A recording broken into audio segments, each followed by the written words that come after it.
Luis Rodriguez is best known for his best-selling memoir, Always Running, La Vida Loca, Gang Life in LA.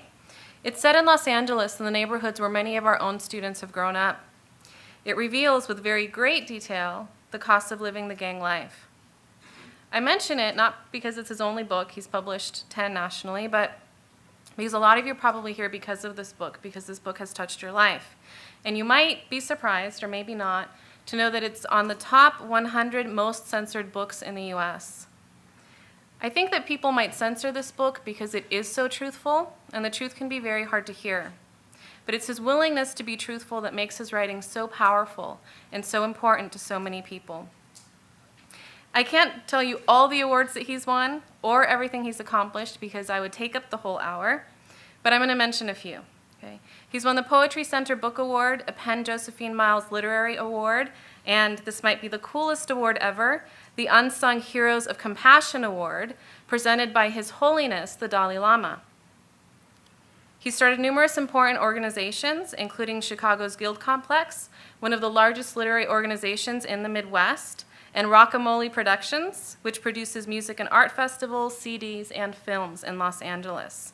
He is also co-founder of Tia Chucha's Cafe and Centro Cultural, a bookstore, coffee shop, performance space, art gallery, and workshop center in Northeast San Fernando Valley, which, as I understand, is also soon to be expanding into a larger venue.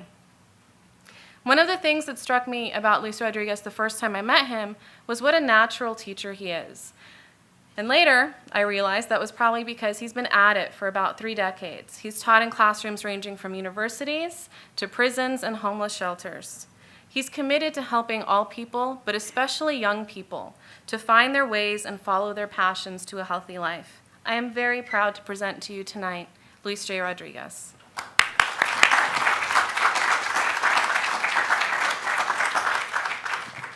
Thank you. I'm very honored to be part of this festival and this discussion. And I want to start by, outside you'll find this book, Not Always Running, but this is a very important book.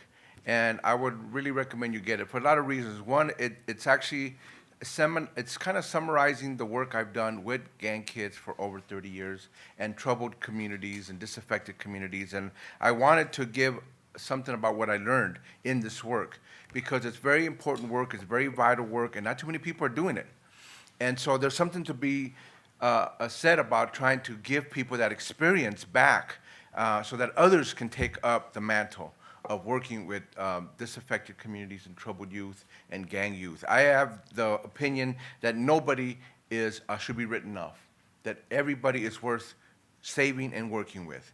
It doesn't mean that you will save everybody, doesn't mean that, but it's possible. The capacity for human beings to do amazing things is there, even among some of the most troubled people. So this is what I live off of, and I've seen it work. But it is hard work, and it is very heartbreaking, but it's worth every minute of it. So please get a copy of that book, and I want to share a lot of my ideas from that book with you tonight. I know the theme is about skin, which I think is very, very amazing, and about tattoos. I was thinking about, I have 13 tattoos, and some of them go back from the gang days. My earliest was 12 years old, and more recently, because once you start tattoos, you almost can't stop them. So, and there is a big problem with tattoos because people link them to gangs, but I also link it to art, and also how to tell a story through your skin. Because a lot of what I remember the tattoos were in the streets was really telling the story of your life and who you're about and where you came from. And a lot of them have symbols that many people have them and don't even know. For example, the spider in the web tattoo, which a lot of people have, and you see them in prisoners, you see them in Cholo gang members, and it means something. It actually means being caught in la vida loca, being caught in the web of the crazy life. Because what happens when you accept the crazy life as your life, it's a choice and a commitment that you make. And once you make that commitment, what you're saying is that now I am part of this web and I can't do any other. Hear what I'm saying? Like the whole saying, can't stop, won't stop. I'm in this life. And and a lot of the guys tattoo themselves, they put, perdóname madre por mi vida loca. Forgive me, mother, for my crazy life. You love your mom. You love your girlfriends. But once you're in that life, even your girlfriends have to be let go. Your mom, all the people you love have to be put aside so you can continue in that web. And it's a spider because you're not a fly in the web. You don't understand what I'm saying? You're actually contributing to your own imprisonment, your own trapping, your own web. You're putting yourself deeper and deeper in it.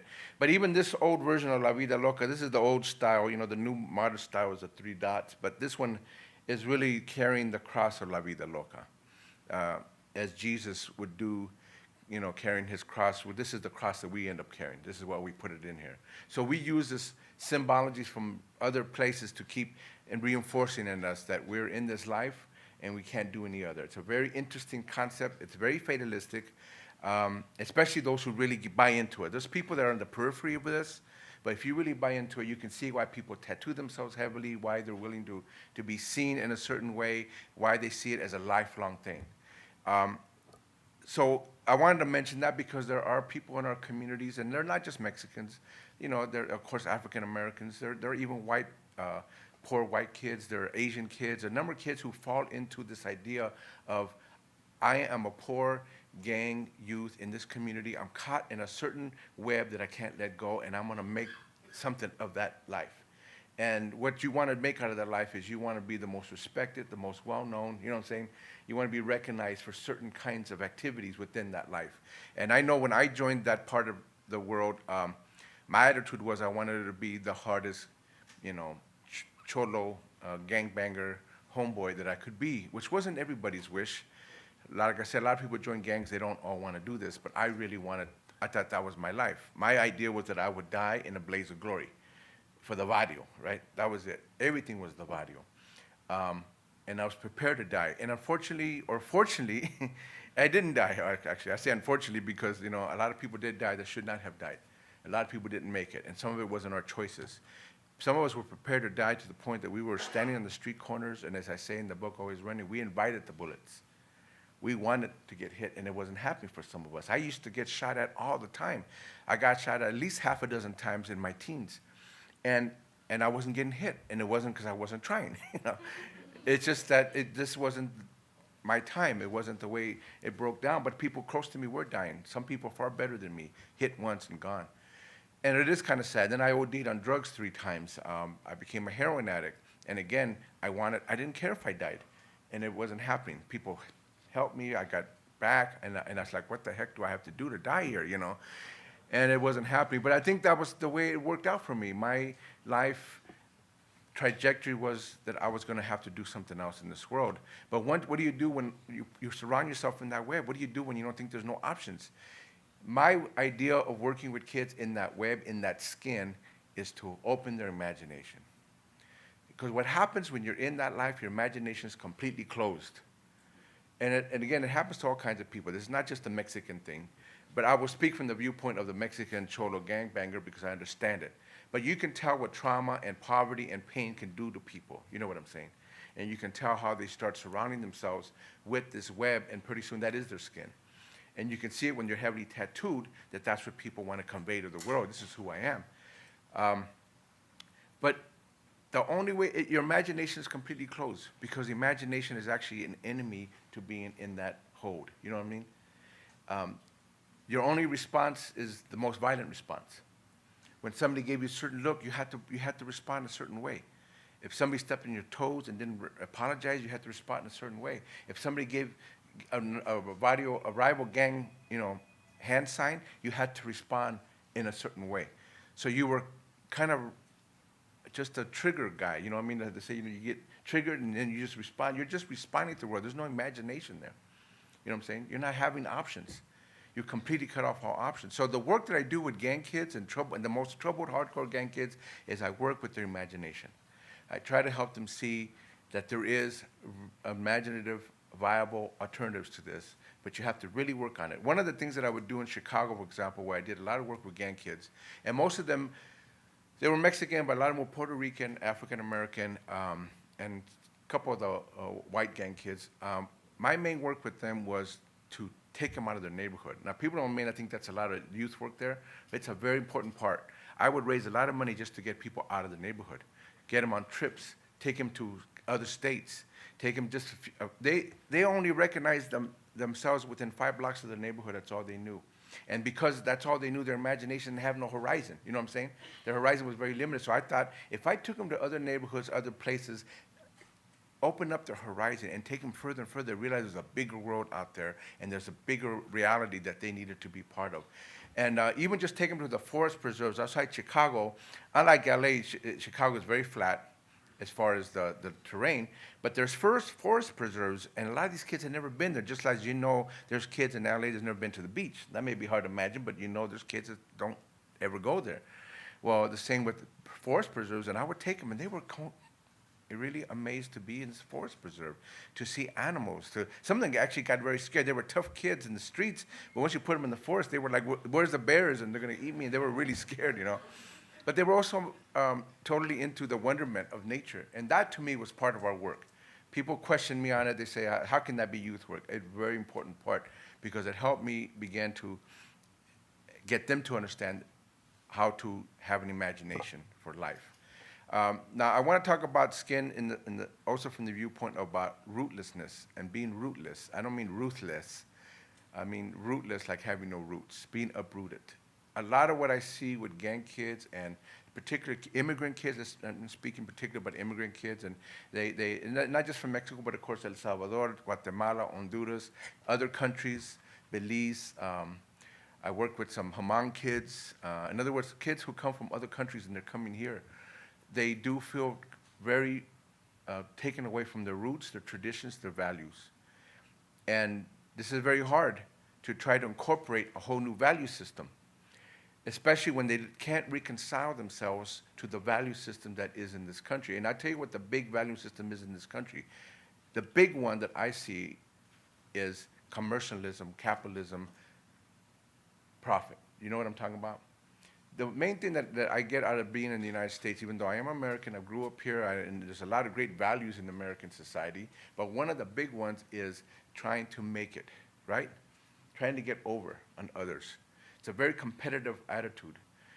It's scarcity that's driving it. In the United States, with so much resources, we have a scarcity economy and a scarcity philosophy. What does that mean? That means that there's only so much that we can work with, and therefore, you have to be the most competitive to get whatever is left there. To me, it's counter to the indigenous way of thinking. Indigenous being native from any country in any part of the world, indigenous African, indigenous European, indigenous American. The indigenous idea is that the world is actually abundant. You hear what I'm getting at? That the world regenerates itself. Whenever you take something away, you leave enough so that it can go back and grow. You never take more than you need. Your own skin and your own body reacts that way. You can cut your body and it'll regenerate. Of course, if you cut too much, what happens? It doesn't regenerate. The same thing with nature. If you take more of nature than it's willing to give you, you actually hurt nature. The same thing with economies, almost everything. It's a different idea, though, but that it's built in, that there's regenerative energy in everything. And if you understood this, then you would be more in balance and more aware and more willing to only take what you need and let things regenerate so you always have something. Give an example. You all know about the water issues in LA. That we went to the Owens Valley, and that's not the only place we went, but you all heard about the Owens Valley, how we took all this water from Owens Valley. Well, what happened is that some of these engineers went to the Owens Valley, and there was a lot of native peoples living there, and they had waterfalls, and it was green, and it was full of trees, and the native peoples were living pretty much in balance with it. And some of these engineers actually said, I read this, these people are wasting this land. In other words, they were using it up. Their attitude was, something wrong with them. They're not using it up. They're just letting it live pristine. So what they went, and they actually used it up. They took all the water. I don't know if you've seen pictures of the Owens Valley after many generations, dry, all messed up, and you think, wow, this is what they mean? You have to use it all up. Now, as you know, the Owens Valley is being regenerated. I don't know if you know this. It's being allowed to regenerate because nature, the world can do this. It can regenerate itself if you begin to deal with it in a very healthy, balanced way. But for a long time, the Owens Valley was completely depleted, and all that water came to LA, and the place looked like a desert, and it used to be pristine. That is the difference between abundance and scarcity. An abundance way of thinking is there's enough for everybody. You just have to have a proper relationship with people and nature. And in that proper relationship, everybody can have it. I have to use the example, whether you're Christian or not, but I have to use the example of the loaves and the fishes. Because to me, this is a message that comes from all religions, but also in Christianity, where Jesus could feed multitudes. How could he do that? No, okay, it seems like it's a miracle, but the miracle is built in, by the way. And what is that built-in miracle? That if everybody put everything together, you would have enough for everybody. You hear what I'm saying? Some people had a lot of fishes. Some people had a lot of bread. Some people didn't have any. But you put it all together, pretty soon you created an abundant reality. Everybody could have it because everybody participated in making sure that it was accessible to everybody. That's what abundant thinking is. In our culture, in our capitalism, it's scarcity that drives what we do. In spite of the fact that we have great nature, California alone can feed the world many times over. Scarcity means that only so many people can own it, so only so many people can benefit, and everybody else is kind of in bad shape. LA County, if you're not aware, is actually the poorest. It has got more poor people in LA County than any other county in the United States. It's also one of the richest counties in the United States. That's what scarcity does. You have huge amount of wealth on one end and huge amount of poverty in the other. I had a friend of mine, for example, who traveled around the world. He's from New Zealand. Really good friend of mine. He's a writer. He travels and does a lot of great writing on traveling. But he went to LA for the first time. And what I like to do sometimes, to especially my friends from outside the country, is give them tours of LA that nobody else gives them tours. I'm not taking them to Disneyland or to the beaches or Hollywood. I'm taking them to Skid Row. I'm taking them to South Central. I'm taking them to East LA. I'm taking them to places that they wouldn't even never visit. And they're really amazed with it because, first of all, they find out that it's not as bad as people claim it is. People are great no matter where you're at, and there's wonderful people in some of the poorest neighborhoods. But they also get to see the contrast that they don't always notice. And Skid Row was a good example because when Skid Row was really popping, which wasn't that long ago, by the way, and all the condos, sidewalk, how do you call it, cardboard condos, as we call them, where people living in cardboard boxes or tents. My friend from New Zealand said that he had been to some of the poorest countries, including India. He had been to Calcutta. He'd seen people living in the streets, but he thought that it was worse than LA because of the fact that it was contrasted with these huge buildings. If you're in Skid Row, you have your tents and your cardboard boxes right up against huge, giant buildings. That's worse for people because they can see that there's wealth, and they can see that wealth has nothing to do for them and about them. And so he can see that the deprivation of spirit that comes to that. Because the biggest problem about poverty, I think, isn't so much having material poverty, but spiritual poverty connected to it. The sense that I don't have any hope, I don't have any reason to believe in something, and I also become meaningless. Being meaningless is a very big problem in poor countries. After a while, you have no purpose, no hope, no reason to really live, and no help. Pretty soon, life becomes meaningless. And this is what he was talking about. And so it's important to point out that capitalism in our society contributes to this because it says, again, there's only so much of the pie. Remember that old saying in the 60s, we got to get our piece of the pie? It's a scarcity issue, which is why black and brown fighting each other, because we're trying to get a piece of whatever small pie is still left for poor people, and we're fighting each other on that basis. So we keep fighting each other's competition. This is why you have race-based society where supposedly, if you're wealthy and you're white, you're going to have it over somebody who's people of color and poor. But, to me, it has nothing to do with race. It has to do with that pie. It has to do with that scarcity issue. It has to do with people trying to get over somebody else. It has nothing to do with whether somebody's better than anybody else or more superior or more intelligent. Nobody can prove that that's true. There's no superior races, but it does have to do with who's going to get that pie. And so, to me, this contributes to even gang kids feel rootless, feel disconnected. And not just gang kids, almost all young people, right? Look at young people, almost all of them, all races feel disconnected, feel rootless.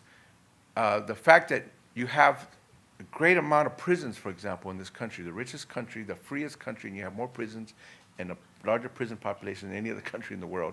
But there's different kinds of prisons. The other prison I like to point out is the gated community, which is also like a prison because it actually has a lot of the prison things. It's got bars, it's got security people around it, and people are going crazy in these prison cells are going crazy in their gated community bedrooms. And it's not helping even white people is not being helped, as you know. they're being disconnected. They're being uprooted. They don't know who they are. There's again, not connected, and that to me contributes to some of the problems we're seeing. This is why I think you're seeing a lot of problems of people killing each other. That whole period of time when where kids were killing themselves in schools, I think is related to people just being completely spiritless, meaningless, and hopeless. And again, it crosses all colors and all races. But it's important to point out how kids in the inner city end up embodying that. I say there's two kind of rages, and one of them is that red rage that you see in the inner city that pops up like the 92 uprising, that pops up in Watts in 65, in the East LA riot of 70. LA, for example, is the most volatile city in the country, and I know I've been all over the country. More riots have occurred in LA than any other city, and there's a reason why it keeps happening. And we have to look at those roots because there's a reason for it. It's very volatile, but a lot of the inner city is red rage. But what I've noticed, especially in middle-class white communities, is what I call you might call a white rage, but it's not really about being white color. It's this depressive rage, this numbness. And it turns out it's not just white people. Even blacks and browns who have gotten that middle class status get that way. You know what I'm saying? Where they don't get red rage, they get depressed inward. They become numb to the world. You know what I'm saying? They can't feel anymore. A lot of these kids that are cutting themselves, the only way they feel is when they have that blade on their skin. So then you're seeing a reaction to being uprooted spiritually, politically, socially, and economically. And even having money does not answer that. Money is not the answer to that. I went to, for example, I go to a lot of private schools. Besides the poor schools, I go to private schools. And I went to Bryn Mawr, Pennsylvania. Anybody know Bryn Mawr, Pennsylvania? You know, it's one of the richest communities in the whole country, the main line, as they call it. And I went very nicely. They invited me to speak to all these private schools. There was about 5 private schools, you know, kindergarten all the way to high school. And to be honest with you, the kids were great, had a great time. The teachers were great. Most of them were all white, but it was great. The kids were fantastic. But what I found out, the teachers were telling me that these kids have a 100% graduation rate and a 100% college entrance rate. They are not allowed to fail. And I couldn't understand that. How can you have 100%? Nobody fails? And I would tell you, though, are these kids better than the inner city kids? I'm going to tell you, those are very troubled kids. High alcoholism rates, high drug rates, really high. In fact, high suicide rates. I was there when Kurt Cobain from Nirvana had killed himself. They had a suicide watch in all the high schools. Very troubled kids. And the only reason they don't fail is because they are so pressured and so much resources to make sure that those kids get everything they need. Mental health, drug treatment, everything they need, because these are the kids who are going to rule this country. They're preparing them to be the ones ruling everybody. And you know, it's distorting and destroying those kids. It's a terrible pressure. Now, from the inner city, we get the other pressure that we're expected to fail. You know, that's the other end of it. If some of us succeed in the inner city, you know what they say about us? We're special. We're different. We're not like other people, right? So every once in a while, you can succeed in the inner city, of course, but you're like, oh, you're a little bit different than the rest of them. We're expected to fail. So you can see how, again, the pendulum, the society, they can't fail, and we're expected to fail. And it has nothing to do with the humanity of each one of these kids. It has to do with the kind of society that says some people have to rule, some people have to win, some people have to be rich, some people have to be poor, down and out, and lost. That's scarcity. That's the way society has set us up. We're supposed to be living in that paradigm, and it hurts everybody. It hurts rich people. It hurts white people. It hurts people of color. It hurts everyone. It's not the right way to live and to think. We have to imagine, just like I tell these kids, another way of living, another way of being, another way of relating. Again, imagine it in such a way that we can relate so that we have abundance in our relationships, abundance in relationship to nature, and abundance in relationship to our technology. There's abundance built in all of it if we change the way we relate to it. You hear what I'm getting at? So that to me would be the importance of the kind of skin that I would hope we can get into, and why I'm trying to push this book a lot, Hearts and Hands, because of the fact that Hearts and Hands comes from the idea that how do you help young troubled kids? You do it through your humanity, your God-given humanity. You already have within you the power to connect to people. I've had, for example, middle-class white people say, I can't work with inner-city kids. I don't have their experience. And I tell them, are you a human being? Do you bleed? Do you have a pulse? Yeah. Well, you can help them. All you have to do is care. And you're going to have a hard time. It's true. They're going to test you like crazy. But if you hang in there long enough, they don't care what color you are. You hang in long enough and you really care, I'm going to guarantee you these kids are going to hang on to you. Because they just really want a long-range relationship with adults that's meaningful and respectful, and they just can't seem to find it anywhere. And if you can do that, you'll do good in those schools. This is what Hearts and Hands means. And it comes from the indigenous concept again, the native Mexican and native indigenous from this country, but actually it's indigenous to all over the world, of cooperation, of abundance, and people relating in a proper, balanced way. That's what Hearts and Hands is all about. And I want to just convey that. I just want to say a couple of things, and I want to open up to you, because I really don't want to talk a lot. I like hearing from you. I want to say a couple of things because it's kind of important to me. When we're talking about skin, I kept thinking about, okay, so what's my skin? You know, Latinos are not understood in this country, as you can imagine, because first of all, we are not one race, right? And second of all, we're so distinct from each other, it's very hard for me to imagine me putting in the same boat as other Latinos. I was on a panel of Latinos one time at this big conference, and there was a guy from Cuba, there was a guy from Mexico City, there was a guy from Ecuador, and there was a woman from Spain who was living in Puerto Rico. And I got up and said, you know what, as much as I think these people are great, as much as they're all writers, and we're great human beings, other than that, we don't have anything in common. And people thought that was strange. But I was telling them, you know, just because we're Latinos, Hispanic, does not mean that we're all going to act the same. We're not one big ethnic group. We are actually a myriad of histories, a myriad of issues, a myriad of cultures. What unites us might be the Spanish and Portuguese invasion of the Americas and the colonization that unites us, and some speak Spanish. But to me, that's not as important as really understanding where we came from, because some of us were indigenous to this land. For example, the interesting thing about the immigration struggle today is it seems to me that people are really pissed off, not about immigration from Ireland or Germany or England, they're pissed off about immigration from Mexico and Central America. And who are they really pissed off about? The brown-skinned Mexicans and Central Americans. And who are these brown-skinned Mexicans and Central Americans? For the most part, they're indigenous people. They're native peoples to this land. They've been in this land as long as anybody.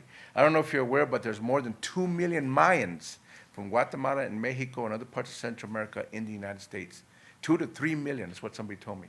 2 to 3 million Mayans, which is just Mayan, which is one grouping. That's about as many Native Americans in the whole country that there is. And nobody would ever call them Native Americans. Nobody ever give them a card. They're immigrants. They're foreigners. They're illegals. You see what's happened now? Now the brown-skinned Indian people have become the people who don't belong. Since I've been back to California from Chicago for 7 years, I've been told 4 times to go back to where I came from. And I hadn't heard this in Chicago. Chicago is a racist place, as anybody knows, but I hadn't even heard it in Chicago. And I've been back 4 times, since I've been back, and I've heard it 4 times already. Me, I belong here. Regardless of what the borders were, regardless of what all that stuff is, my people have been here as long as anybody's. I relate with the native cultures.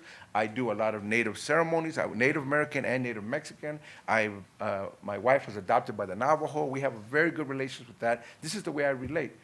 My mother's Tarahumara, which is one of the Indian tribes of southern Chihuahua. They call themselves Raramuri. So I know that I have this. So that's one aspect, that most of us are indigenous people and we're treated as if we're not. But there's other aspects. For example, in Mexico, this is something a lot of Mexicanos don't want to talk about. We actually have more African blood than Spanish. Now, that is a very hard thing for people to recognize. They don't want to talk about it. What do they say about Mexicans? Somos mestizos, right? We're half Indian and half white. That's the big thing, right? That's the raza de bronce, that's the raza cósmica, that's who we are. But that is not entirely correct. I'm sure there's half Mexican, half Indian, and half Mexican, Spanish people hanging around.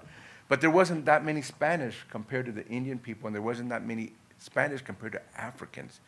That's going to be an interesting thing to deal with because people don't want to talk about the Africans in Mexico. You hear what I'm talking about? But it's becoming more of an issue. When you have these black and brown issues in LA, to me, it's interesting because a lot of African Americans have native blood. So we're connected that way. And then, of course, a lot of Mexicans had African blood, and here people are acting as if we don't have any relationship to each other. So to me, it's important to point out that there is an African connection. It's maybe not true for everybody, but it's much more than people are willing to recognize. I myself have decided to look into my own African roots. I don't seem to look very African. I have more of a Tarahumara thing, but it turns out that my father comes from Guerrero. And I did some history and found out that Guerrero is one of the states that had large numbers of African slaves brought in. And in fact, if you go to Acapulco, which is in Guerrero, it's a very big tourist town place, there's a whole African population there. They have a whole community there of people from Africa, and they consider themselves Mexicanos. You can't tell them they're African Mexicans. They get bad. We're Mexicanos hasta las gachas, as they say. You know, we're all the way Mexican. Okay, that's fine, and I totally respect them for that. But they are definitely an African population. So Guerrero is one of them. Oaxaca, with all the indigenous, there's also a large African population. A lot of the African slaves ran away, ended up in Oaxaca. And you can go to Oaxaca and La Costa Chica, as they call it. There's a lot of African there. And of course, Veracruz, the Caribbean side of Mexico, is huge African. Veracruz is the home of the son jarocho tradition. Son jarocho is very big in Mexico and very popular now in musical traditions here in LA. Bands like Quetzal and even Zach de la Rocha from Rage Against the Machine, they're all learning son jarocho tradition. Son jarocho is where the song La Bamba comes from. La Bamba, right? The most famous Mexican song, right? Everybody knows about it. Well, La Bamba originally stood for Mbamba, which is a place, a village in Angola. See, people don't know the connections here. What does La Bamba mean? People say, well, I don't know what it means. And they have all kinds of reasons. That it actually means Mbama, which is in Angola. And a lot of the slaves that were brought to Veracruz came from that part of Western Africa. And this is why they sing La Bamba. And their whole tradition is very indigenous African as well as Spanish. They mix it pretty much very beautifully done. So I want to just bring to your attention that, again, just to maybe bust a little bubbles about who people think we are. Of course, we do have some Spanish, and Spanish is a very important part of our culture, and nobody wants to deny that part. But it's important to bring out that there's much more to who we are than people are willing to recognize. So I just wanted to bring that in because I thought it was important. It's part of the racial thing, but obviously I don't consider race paramount. I think race is one of those things that we end up inheriting. Some of it is culturally important for us to recognize. But again, what really hurts us is if we look at ourselves as so distinct that we cannot find our commonness and our humanity that's common to every one of us. We can't let that happen. I would like for us to imagine a borderless world because it's already there. It was borderless for tens of thousands of years and millions of years, actually. And if you, like Joseph Campbell says, if you go and look at those pictures of the earth that have now been in our possession over the last 50 years or so, there is no borders. That earth looks blue, green, white, beautiful. You know, there's no borders there. You know, when I was a kid, I used to see those political maps. I thought that's the way the world actually was, those colored maps. But now we've seen the world, and it doesn't look like that. Borders is totally created by human beings. I'm sure that it had some rationale and some basis, but I also know that now we can imagine a world without it. Because now I think it's hurting us. The borders are hurting us. People are dying for being in the wrong place at the wrong time. Borders are what's hurting our gangs. Kids have borders now based on streets that they don't even own and killing each other. This whole idea is now hurting, everybody. So anyway, let me just end with that, because again, I can keep talking, but I really want to hear from you. I really want to hear your questions and comments and challenges. Let's make this a really lively discussion, because to me, it's an opportunity for us to really get into some issues. I do this all over the country. I even do it in other parts of the world. And to me, it's important that we just have this dialogue. And remember that we have essential things that unite us. Those are things we have to go for. And there's a lot of non-essential things that we can be free about. So, like for example, people turn it around. They made non-essential things essential. I don't really care if you like hot dogs, tacos, or mofongo. It's up to you. Because that's what people make a big deal about, the non-essential things. What's essential is that we all care about the well-being of each one of us. Our children are essential. I don't care what race, you all want the well-being for your kids. Let's find unity around those essential things.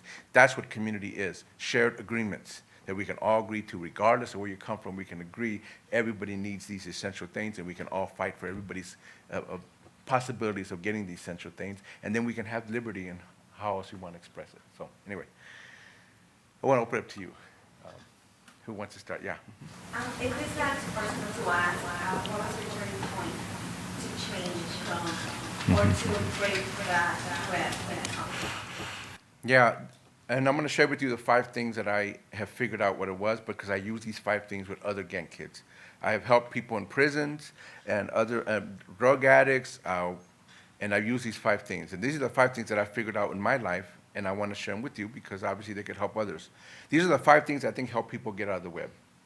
First thing, and they're not in particular order, but it works out kind of like in order, is you got to get help. Some of us are such knuckleheads, we think we can make anything happen by ourselves. But if you're really in an addictive state, whether it's for the gang, whether it's for the violence, whether it's for the drugs, you need help. Help is part of what makes community. You need to find a community. It doesn't mean that it's not possible for individuals to figure it out and do it themselves. It's just that when you have community, you have something bigger that you can get enveloped by and that can help you, you can come back into. You need a threshold to keep able to, not a threshold, but a touchstone you can keep coming back to, touchstone that will allow you to keep growing. So have help, get community. 2 is you got to find your art.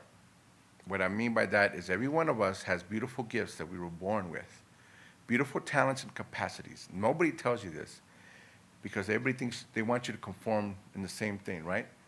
That's what all that standardized testing nonsense is all about. They think that there's a standard kit out there.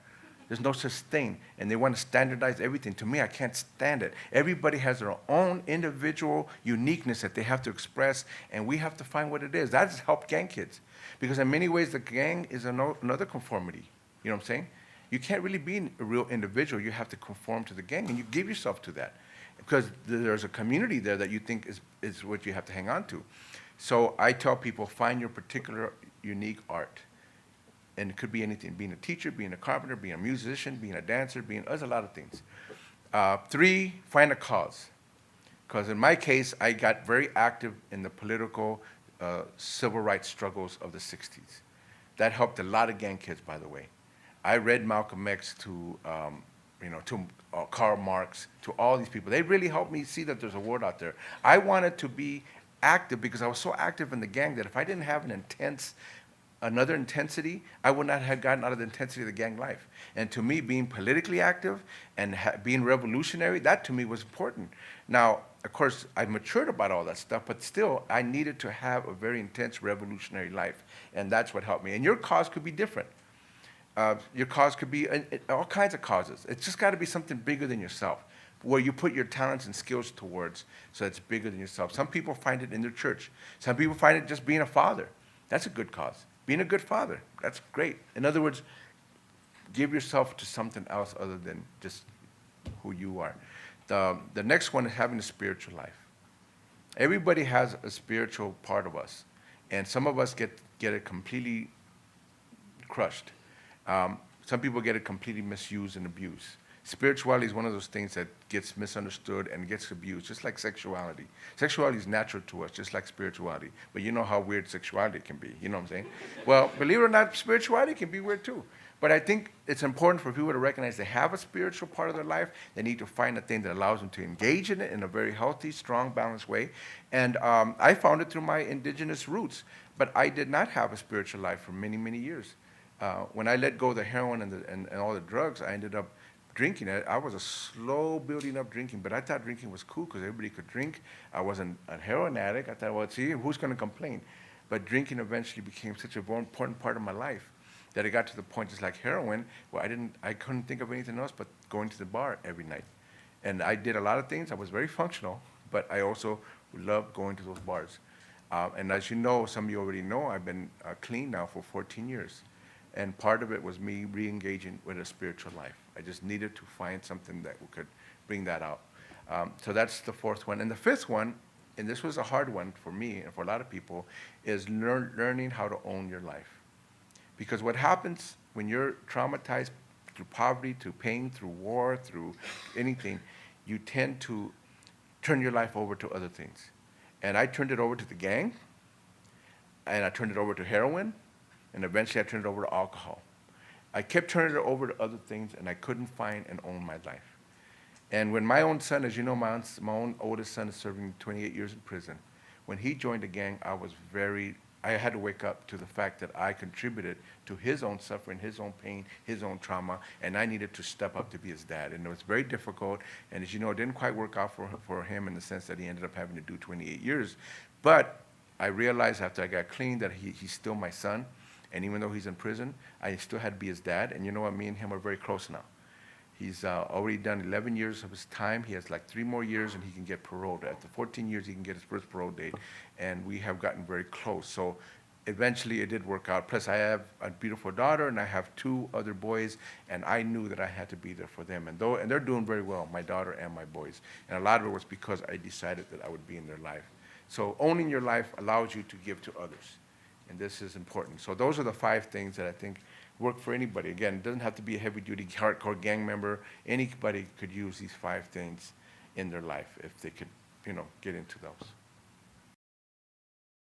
There seemed to be a coming together of black and brown. It seemed to be that's when you started seeing people really start separating people on those issues. For example, in '92 during the LA rebellion, right?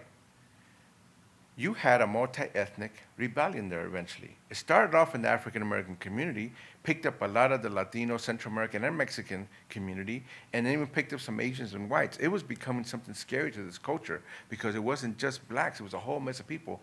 And then after that, I was at a meeting in the summer of '93, a year afterwards, where all these gang members were meeting and they were telling gang members, you gotta fight Mexicans. Mexicans and Central Americans, you have to fight black people. There was no accident. You know what I'm saying? There was no accident that came out. And it came out of the prisons, I understand, but to me, it's connected to the system. It's better, the system would rather have us fighting each other. Again, it's scarcity, it's competitiveness. What real basis do we have against each other? We actually have more in common in these communities than not. And yet here we are finding all these issues of reasons why we should be fighting each other. And to me, it's the scarcity issue being overblown and distorted in our communities. And poor people have more of a scarcity issue than anybody else because we have less to work with, right? And we end up killing each other. We don't just hate each other, we kill each other just because there's not that much to get around. And then when you have the drug trade and who's going to control the drug trade, you got all these issues. So anyway, to me, it's very much brought in by the system, but it's brought in kind of a weird way through the prison systems, through some of the gangs, through kind of things that you maybe wouldn't think about, but yet those are the ways that it gets brought in. But it also gets brought in from politicians. They compete with each other. Black and brown politicians can't stand each other, and they're fighting over there, and then we're fighting over here, and the end result is that we're not getting anywhere, black or brown. And again, I don't think people should unite just to unite or just to say, I have to like somebody. You don't have to like anybody. This is about your own strategic well-being and future. As a strategy, why are we killing each other, hurting each other? We can't get anywhere fighting each other. So that's the thing.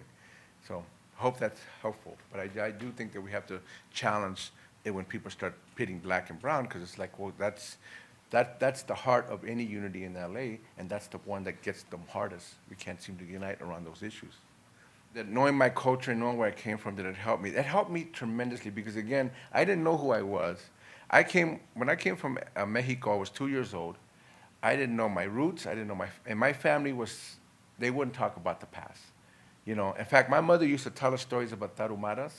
But when I put that in the book, Always Running, she got mad. She said, you don't tell people that. That's a family secret. Can you imagine? I said, Mom, we should be proud of it. No, you don't. That's not something you tell people. So I had a hard time knowing who I was. Now, of course, we all united as Chicanos because you're living in poor neighborhoods, and then you got white people coming after you, and you say, okay, what's our unity point? We're Chicanos, okay, so we unite, but we still didn't know who we were. We didn't know anything about where we came from, and the gang seemed to be a good place to be finding your identity. I became identified to my barrio, that was it. And finding my roots and my real history and my real cultural connections helped me again imagine something bigger. The fact that you should read this really good book. It's Charles Mann, 1491. Has anybody ever seen that book? It came out about 2 years ago. You should read it. Charles Mann is trying to prove something that we've known for a long time, that before the Europeans came, there were very highly cultivated, highly intelligent, amazing cultures in the Americas.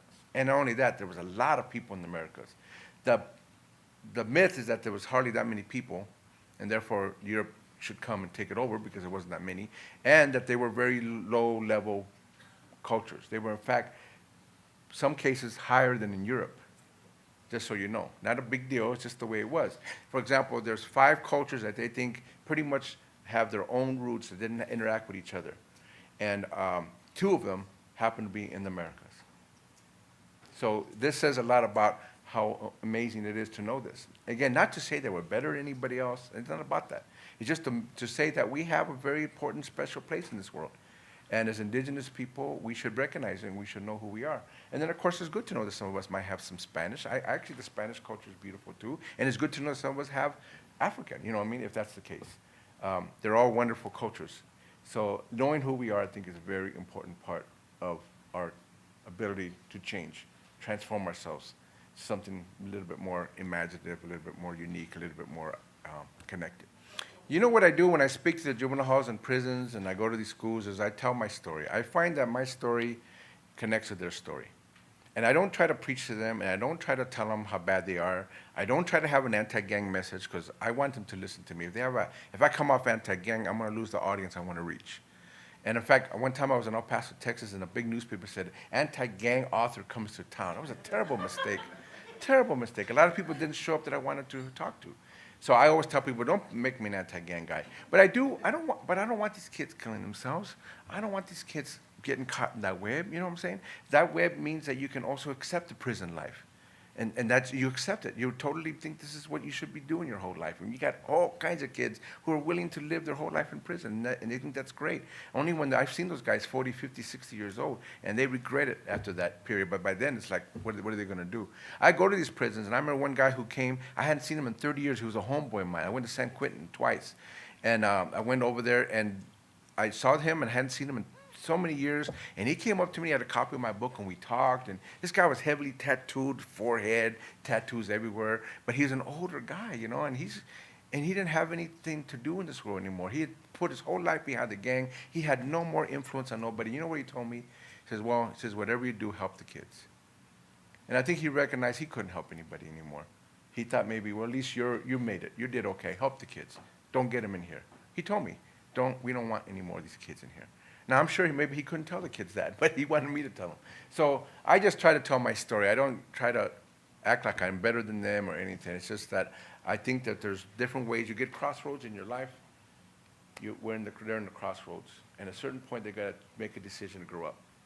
Make a decision to be a unique human being. Make a decision to connect, to have a sense of abundance. And that's where the crossroads are, and I try to help them understand what my crossroads were and how I made the decisions that I made. Oh, professionals who haven't had that kind of life? Well, I think everybody has their own crossroads. And I tell them, find your own particular wounds and your own pains. I think what really hurts kids is when adults talk to them as if they've never been through anything. We know so much what's right and wrong, and you're all wrong. You know what I mean? You know what I'm talking about? Teachers who act like, you know, I don't know what's wrong with you kids. Of course she knows, he or she knows. They've been through it. They made their mistakes. They were kids, and they forget that they were in crossroads themselves. And instead of helping young people, say, okay, I've been there. I've been in my crossroads. I've made wrong decisions. Sometimes I make good decisions. Help young people. Instead, they're coming at them like, you're stupid, you're idiotic, what's wrong with you? Wait a minute, we've all been there. There's nobody that's not broken in this world. And adults that act as if they've never been there don't help. Adults have a good capacity to help because they've grown up, they know something, they've been through something. But if we act like if we've always been good and right the whole time, who's going to pay attention to you? You know what I mean? And I've had that. I wouldn't pay attention to somebody that acted that way to me, even if they had good things to give me. If somebody acted as they've never been through anything, why would I care about them? I want to connect with somebody who's broken like I've broken, who's been through something like I'm being through something. And sometimes it's just finding their own particular crossroads. Everybody has their own particular crossroads. It may not be the same as mine. It doesn't have to be that kind of crossroads, but there's something that they all carry. So everybody can contribute to helping young people and mentoring young people. Anybody can do it. Yeah, the main one is Always Running, which we don't really have there, but this book is the next second version of it. What this is, Always Running details my life from when I was a little kid all the way to when I was about 18 years old. And when I got out of all this crazy, I got out of like 18, 20 years old. The drugs probably by the time I was 20, but I got out of the gang life at 18. And I talk about why and how that happened. And then this book talks about the work I've done 30 years of working with kids, troubled kids, and has a lot about the Chicago experience, 15 years in Chicago, which I ended up doing a lot of work with kids, including when my son got in trouble. A lot of it was trying to help him. So this one, I'm trying to do another memoir, by the way, that will be the third trilogy in the nonfiction series. The third trilogy is how I became an artist writer, and I'm going to work on that. That's kind of like the middle book in this thing. So I think that Always Running, though, is really the book that tells my particular life in the gangs and drugs and how I got out of it. Yeah, by the way, I did not go back to my community for 20 years. I got shot at by my own homeboys. I had to leave in the middle of the night. I never betrayed them. I never ratted on them. I never left the barrio, except that what happened is I tried to stop the gang warfare. And believe it or not, I was actually very successful with my homies because we were tired. Lomas, my neighborhood, had been in war with this other neighborhood, Sangra, for 40 years. This is in the 70s, early 70s. They're still at war. This is very old war. And I was trying to stop it, and it worked for a little bit, but it wasn't going to work entirely because there's a lot of people that want the war to keep going. There's two sources of that. One was the police, who wanted us to keep fighting, by the way. And people might not think that's true, but you know what? If you read my book, Always Running, you realize that in fact is what they were trying to do. But the other source was within ourselves. All it took was a handful of knuckleheads to keep the war going. And in order, because I challenged them, they shot at me one night to stop me from doing this. I left my neighborhood for 20 years, and the only way I came back was with Always Running, the book. By the way, just in case you haven't seen it, I do have a copy of Always Running. I came back to Always Running because my homeboys who were still there called me up after the book came out, and I thought they were going to be pissed off at me because I wrote about their neighborhood. They said, can you come and help our kids? Their own sons and daughters were joining the barrio. And one of them, by the way, he became a heroin addict for 20 years, but he lost two sons in the same neighborhood that he was in, the same gang that he was in. One was 16, one was 21, they were killed. And it's sad. And so they wanted me to come back, so I did go back. And not only that, when I went back to the neighborhood, I also said, I want to go to the enemy neighborhood. And people said, you can't do that, they're still at war. And I said, I don't care, I want to go. So you know what I did is I went to Sangra, and I spoke to the elementary school kids, I spoke to some of the families, I spoke to some of the continuation high school kids. They were actually very good to me, believe it or not. I was surprised. Because one thing I haven't told people is that I actually a contract was put on my head when Always Running came out by Sangra. Members of my enemy put a contract on my head, so as soon as I showed up in California, anybody could come and shoot me. That's what happened, but I didn't let it stop me. And I pretty much, my attitude was, I didn't want nobody to put a stop to it. I didn't want nobody to mess with it because I know that would hurt somebody. Somebody would have to get hurt to stop me from getting hurt. I didn't want nobody hurt. Eventually, by the way, that contract was put out. Eventually, it was, I think it's all fine. I don't really know the end result of it. I mean, I don't know, but I think it's fine now. But the point is, I was willing to take that chances because I was willing to go to the old enemy neighborhood and talk to those kids. But it is very difficult. I don't recommend it to anybody. It's something that I had to do, and something that I was able to do. But I don't go back there no more, by the way, and the reason why is because it's really too sad to go back to those neighborhoods. The heroin addictions, every time I go back there, everybody's a heroin addict, everybody wants something, you know what I'm saying? And I tell people, I will come back and help if you need it. But if I'm not gonna come back just to be used, you know what I'm saying? Unfortunately, my own friends ex-friends have now been trying to use, you know what I'm saying? They use me to try to use, and I can't do that. But on the other hand, if they want help, we will help them. I have a lot of my homies who are now NA, and I go to NA meetings with them because they're clean, and then I would work with them. If they're not clean, I can't unless they want to be clean. Then I can help them. So I had to put a certain parameters. Otherwise, I'm telling you, man, you go in those neighborhoods, it pulls you in like a vortex, man. You get stuck in that traumas and pain. It pours you up. In fact, I might call the next book, It Calls You Back, because every time I showed up in my neighborhood, that whole thing called me back, man, everything. It's very hard to leave that life. And so I have to be careful about how I deal with it. So I tell them, I'm there. If you need healing, you need help, I'll be there. If you just want to hang on to me, I can't do that. But if you need help, I'll be there. Well, for some of you people who don't know, and Tia Chuchas was created when I first got here. About a year later, after I got here in 2001, me and my wife and my brother-in-law created this cafe, bookstore, culture center. And we did it in the Northeast San Fernando Valley because actually my wife is from Pacoima. I didn't really know the valley. I had a lot of prejudice against the valley. But I come to realize that that part of the valley, the Northeast Valley, is the second largest Mexican community in the United States after East LA. It's very huge, been there a long time. And there was nothing there. My wife grew up in Pacoima, and she says when she came back, this is after she'd been gone for 20-some years, she came back and says nothing has changed. There's a housing project there. There's gangs go everywhere. There was not one bookstore for 450, 500,000 people. Not one bookstore. That's the size of the city of Oakland. You couldn't find one bookstore, not one culture center, not one, it was nothing there. So we created the space, and it really was amazing the way the community gravitated towards it. We found out, and we had an open mic, we had poets, we had hip-hop people. We had the tamales lady, the lady sold tamales in the corner, she sang. I didn't realize what a great singer she was. She would come to open mic and sing. So it turned out to be a great thing. The community came and supported it. Now here's what's sad though. 5 years into it, our lease went out, and we were gonna release it for another 5 years, 10 years, maybe longer. But then the landlord tripled our rent. And I was very upset with this, and I met with them, and I go, listen, you're tripling the rent, you're killing us. I don't mind paying more rent. But the reason what happened is that market went up so high, nobody expected it to be as high as it did. And they went to market value, which is something that they could have done. It was in the contract. They didn't have to, but they did. And then I found out the reason why is they wanted to get rid of us. They wanted to bring in an $8 million laundromat. Can you imagine? They need another laundromat like a hole in the head. But they were willing to destroy Tia Chuchas for a laundromat because it's money. Again, $8 million speaks, you know. So we had to get out of that space, which is very, very extremely sad. And I will tell you that I was prepared to drop it all. I got so depressed that I was just gonna, and I don't talk about this too much, but I actually was gonna quit. I said, I can't do it no more. But what happened is I went to an open mic, and I sat in the back, and I was just watching these kids reading their poetry, and these people singing, and I go, you know, we can't destroy this. You can't, you know what I'm saying? It's just, it's not. And then a little girl got up and she read a letter to her mom.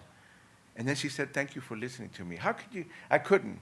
So we decided to find a temporary space, which took us a big effort. We had a big fundraiser at Tia Chuchas that raised $10,000 in one day. 600 to 700 people came in through the day.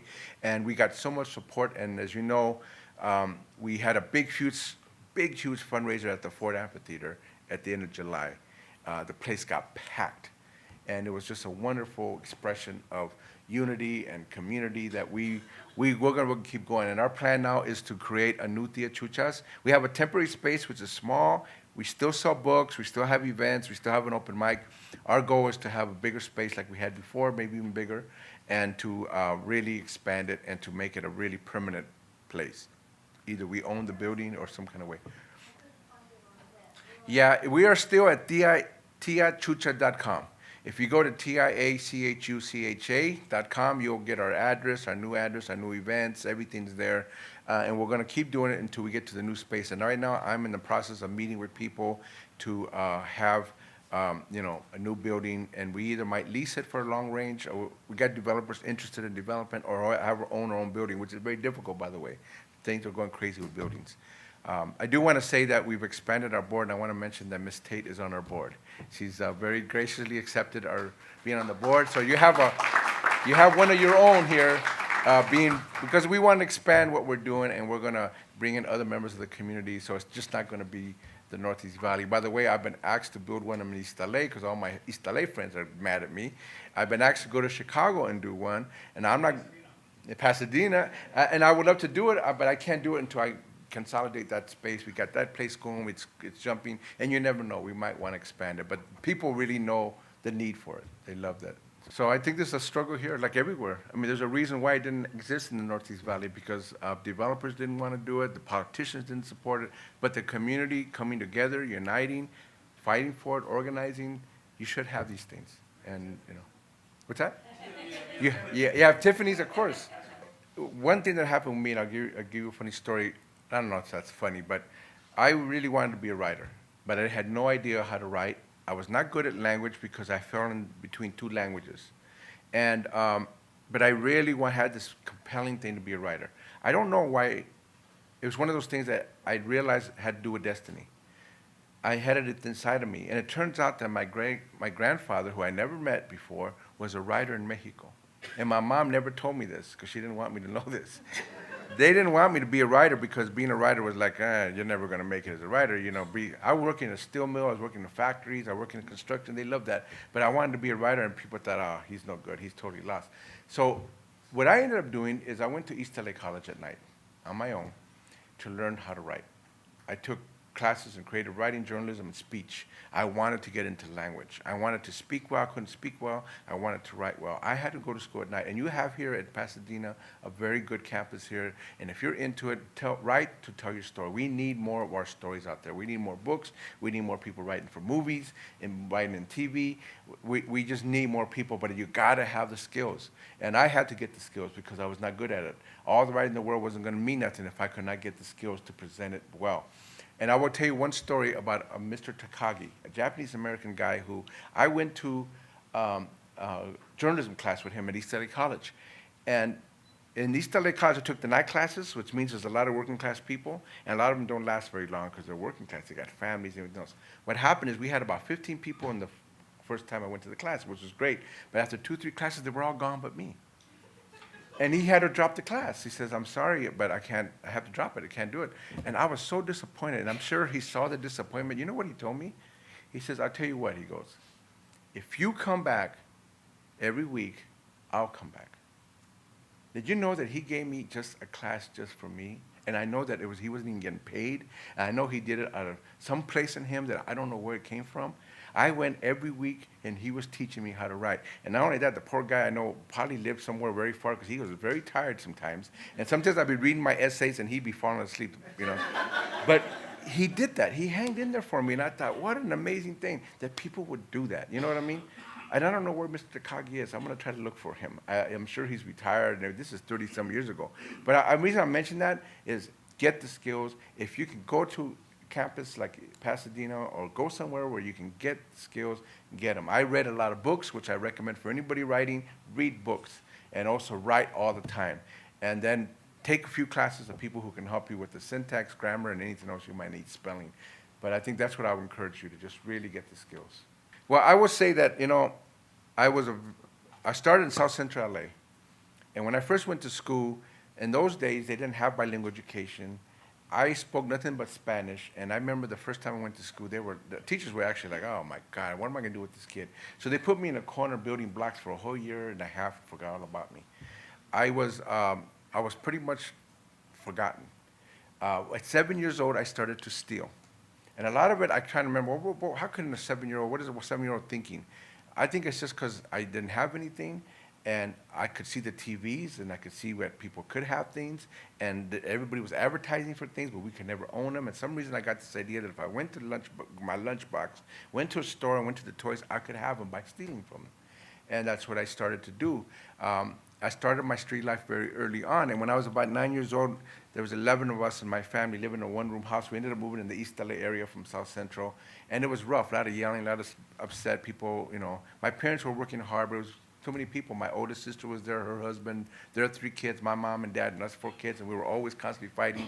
One night I came home, and there was a police car in front of the apartment, and we went in the house, me and my brother, and there was a big ruckus, there was blood on the walls, and what happened is my sister had gotten in a big fight with her husband, and she stabbed him when I was at the time. So we got evicted, and we were all over the place. So I pretty much didn't want to be home. When I was 10 years old, my best friend was killed when we broke into an elementary school, and the cops caught up to me, but he decides to climb the cafeteria. I don't know how he did. He climbed the cafeteria, ran across the roof, and didn't see a skylight, so he fell down and killed himself. At 11 years old, I joined a gang. And you know why I joined a gang? A gang broke into the elementary school to go after some guys. I didn't know these guys. I didn't realize that East LA at the time had more gangs than any other community in the country. Not only that, had the oldest continuous street gangs since the 1920s. And people were inheriting these gangs. I saw grandmothers were chasing their kids down the street with tattoos all over their arms because they were old-time gangsters. So anyway, this gang broke into the elementary school and scared everybody. And instead of being scared, Teachers got scared, kids got scared. I got so intrigued with it. I was so broken down. I was so shy. I was so beaten down that I saw this gang, and you know what I thought? I want to be just like them. You know what I'm saying? I want that power to hurt people. I thought it was power. And I just gravitated towards it. Sure enough, at 11, I joined a gang, and then things went from there. Drugs, getting in jails, in and out of the various things. And that's how it worked for me. But fortunately for me, I got through it very quickly. At 18, 19, 20 years old, I was tired of this life. I had lost 25 of my friends by the time I was 18. I was hooked on heroin at 18, and I was facing a 6-year prison sentence. That should have been the end of Luis Rodriguez. And what my book is about, the book Always Running, is how I got out of it, and how it helped me find another direction, another motion, another purpose. And that's how I try to help other people, so they can find those things as well. Yeah, I think that's very important. Like I said, sometimes when a guy is in a gang, even if he loves a girl, he can't let go of the gang life.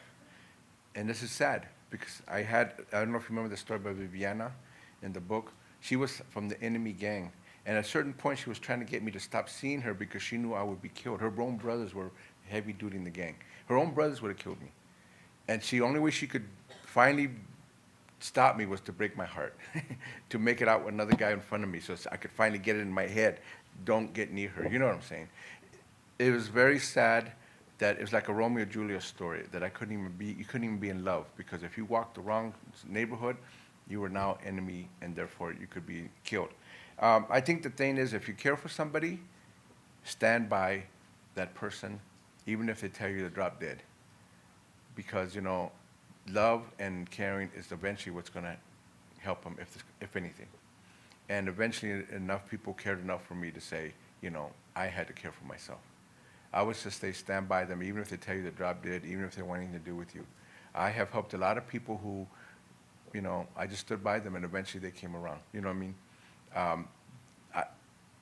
I had a mentor who tried to help me for 2 years. I told him to drop dead, but he kept hanging in there. So I would say keep at it, keep telling your truth, and keep trying to help the best you can. But it's going to be heartbreaking. You're going to get those phone calls, he just got killed. Or you're going to get that phone call, he's got busted, he's faces many years in prison. It's going to be heartbreaking, but we better learn to have our hearts broken. We're so afraid of not having our hearts broken, not doing this work, we won't help anybody. Help somebody and go through something with them. And then maybe that will be what our community comes from. So this will be a good way to end? Well, yeah. Okay, well, thank you, and I appreciate you all. Thank you all so much. I hope we had a good discussion. Thank you so much.